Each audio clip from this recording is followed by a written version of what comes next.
শাশুড়ি কোনোদিন মা হয় না। মাংসটাকে ভিজিয়ে দিই, রান্না করতে হবে। ছেলেটাকে স্কুল থেকে নিয়ে আসার টাইমও হয়ে গেছে। এক কাজ করি, ছোট বউকে বলি রান্নাটা বসিয়ে দিতে, আমি ওকে স্কুল থেকে নিয়ে আসি। ছোট বউ, বাইরে থেকে তো এই আসলো মাত্র, কোথায় গেল আবার? মায়ের ঘরে দেখি। খুব সুন্দর হয়েছে বৌমা, আমার খুব পছন্দ হয়েছে কানের গুলো। তা তুমি এক গাদা টাকা খরচ করে এগুলো করতে গেলে কেন? আমার তো কানের দুল আছেই।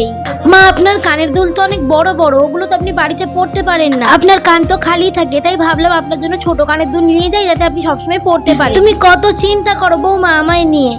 তা তুমি তোমার জন্য কিছু বানাতে, আমার জন্য এত টাকা খরচ না করে। কি বলছেন মা, আমাদের যা আপনারও তাই। আর আপনি তো আর এগুলো অন্য কোথাও নিয়ে যাচ্ছেন না। সেই তো আপনি কানে পড়ুন না, সুন্দর লাগবে।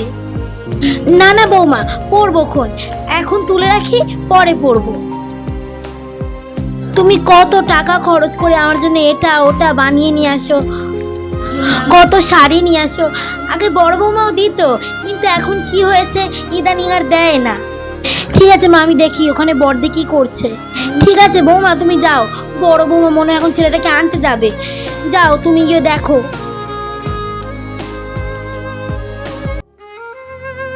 আরে বড়দি, রান্না শুরু করে দিয়েছো যে, বাবুকে স্কুল থেকে আনতে যাবে না? হ্যাঁ যাবো তো, এই জন্য তোমাকে ডাকতে গেছিলাম যে ভাতটা তুমি বসিয়ে দাও, আমি বাবুকে স্কুল থেকে নিয়ে আসি। তারপর দেখলাম তুমি মায়ের ঘরে। ও, আমি তো মায়ের ঘরে ছিলাম, মায়ের জন্য একজোড়া কানের দুল এনেছি, সেটাই মাকে দিতে গিয়েছিলাম। ভালো করেছো। আজকে কিছু বলবে না বড়দি? কি বলবো, তোমাকে তো একদিন বললাম, বেশি কিছু বললে তুমি হয়তো ভাববে যে শাশুড়ির সাথে তোমার মিল মনে হয় আমি দেখতে পারি না। দেখো ছোট বউ, তুমি তো একেবারেই ছোট না, অনেক কিছু বোঝো, তুমি অনেক শিক্ষিত, আমার থেকেও বেশি শিক্ষিত। কিন্তু আমি তো গ্রামের মেয়ে, আমি অত শত বুঝি না। কিন্তু আমি যতদিন এই বাড়িতে এসেছি, আসার পর থেকে শাশুড়িকে দেখে আসছি, মাকে তো অনেক সহজ সরল মনে হয়। তুমি কি বলছো? তুমি হয়তো তাকে এখনো চিনতে পারোনি, আরো বছর 2-3 যাক, তারপর ঠিকই বুঝতে পারবে। দেখো আমিও না তোমার মতো এটা কিনে দিতাম, ওটা কিনে দিতাম, তাকে অনেক কিছুই দিয়েছি, সেগুলো সব তার মেয়েকে দিয়ে দিয়েছে। কিন্তু শাশুড়ি আমাদের মায়ের মতো, ওনার খেয়াল রাখাই আমাদের দায়িত্ব। উনি কি করছে না করছে এটা না দেখাই ভালো। তোমার এখন এমন মনে হচ্ছে, কিন্তু এক সময় গিয়ে তুমি ঠিকই বুঝতে পারবে তুমি এটা ভুল করছো। তুমি এই যে আজকে তাকে সোনার কানের দুল দিলে, তুমি কি ভাবছো এটা কি তোমার জন্য রাখবে? বর্দি, এগুলো তো আমিই দিচ্ছি, তাহলে রাখবে না কেন? তোমার কি মনে হয় তুমি যে তাকে এটা ওটা দিচ্ছ, এই যে শাড়ি কিনে দিচ্ছ, তারপরে সোনার কানের কিনে দিচ্ছ, হ্যাঁ তো তোমার কি মনে হয় তুমি তাকে এই যে সোনার কানের দুল, দামি দামি শাড়ি দিচ্ছ, এই যে শাড়িগুলো দিয়েছো, দেখো না তার কাছে কটা আছে। থাকবে না কেন, ওগুলো মায়ের কাছেই আছে। দেখো আমি ওরকম না যে তোমার সাথে মায়ের ঝগড়া বাঁধিয়ে দেবো। তুমি একবার ট্রাই করে দেখো যে তোমার দেওয়া শাড়িগুলো মায়ের কাছে আছে কিনা, নাকি সেগুলো তার মেয়ের কাছে চলে গেছে। এই যে তুমি আজকে কানের দুল দিলে না, এটা কতদিন থাকে সেটাই তুমি দেখো। শোনো, এই বাড়িতে এসেছো মাত্র 2 বছর, আমি প্রায় 10 বছর এসেছি, 10 বছর ধরে তাকে চিনি। এর মাঝে আমার সাথে তার অনেক কিছু হয়েছে। তুমি এখন যেভাবে বলছো না, আর কটা দিন যাক, তারপর ঠিকই বুঝতে পারবে, তার আসল রূপটা দেখতে পাবে। কিন্তু মাকে তো এরকম মনেই হয় না। এবার দেখো তুমি যেটা ভালো বোঝো। আচ্ছা তাহলে তুমি এদিকটা দেখো, আমি ছেলেটাকে স্কুল থেকে নিয়ে আসি। ঠিক আছে, আমাকে দাও, তুমি স্কুল থেকে নিয়ে আসো। আচ্ছা বড়দি যেগুলো বললো সেগুলো কি ঠিক, নাকি আমি অযথাই ভাবছি? এটা চিন্তার বিষয়। আচ্ছা মায়ের কাছে কি সব কিছু আছে, নাকি তার মেয়েকে দিয়ে দিয়েছে? কিন্তু তার মেয়ের তো কোনো জিনিসের অভাব নেই, তারপরও আমাকে জানতেই হবে, দেখতেই হবে আমাকে। দেখি তো মায়ের কাছে জিজ্ঞাসা করে সব জিনিস আছে নাকি। মা, কি হলো ছোট বৌমা, আবার আসলে কিছু বলবে? আপনাকে একটা জামদানি শাড়ি কিনে দিয়েছিলাম না মাঝে। কোন জামদানি শাড়িটা বৌমা?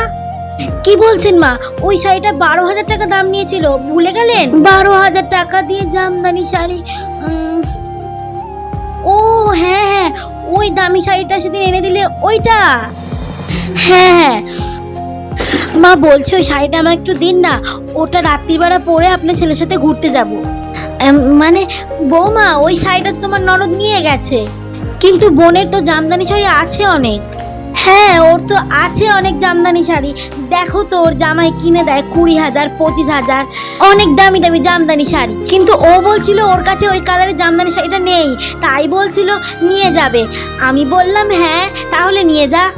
ও, তুমি অন্য কিছু পরে যাও না বৌমা, আর কিছু বলবে? বলছি কয়েকদিন ধরে আপনার হাতের ওই আংটিটা দেখছি না। আংটি?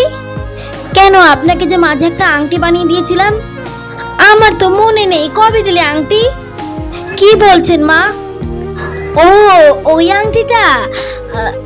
ও, আসলে তোমার ননদ আমার হাতে দেখে বলছে ওই আংটিটা তোমার হাতে থেকে আমার হাতে বেশি মানাচ্ছে, তাই আমি দিয়ে দিলাম।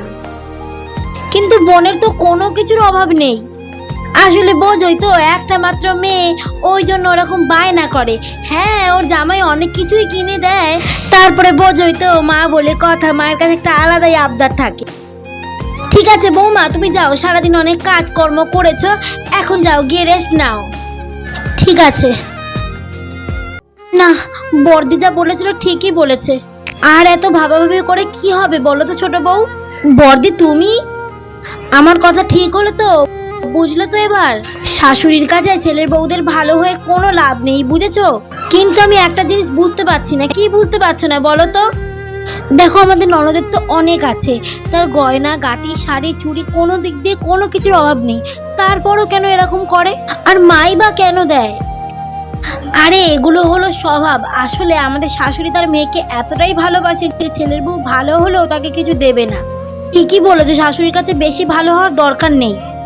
এটাই তো বলছিলাম তোমায় সেদিন, তুমি যতই ভালো হও তার কাছে তার মেয়েই সবকিছু, তার মেয়েকেই দেবে, তোমাকে কিছু দেবে নাকি? যতই ভালো হও না কেন কোনো না কোনো দোষ বের করবেই।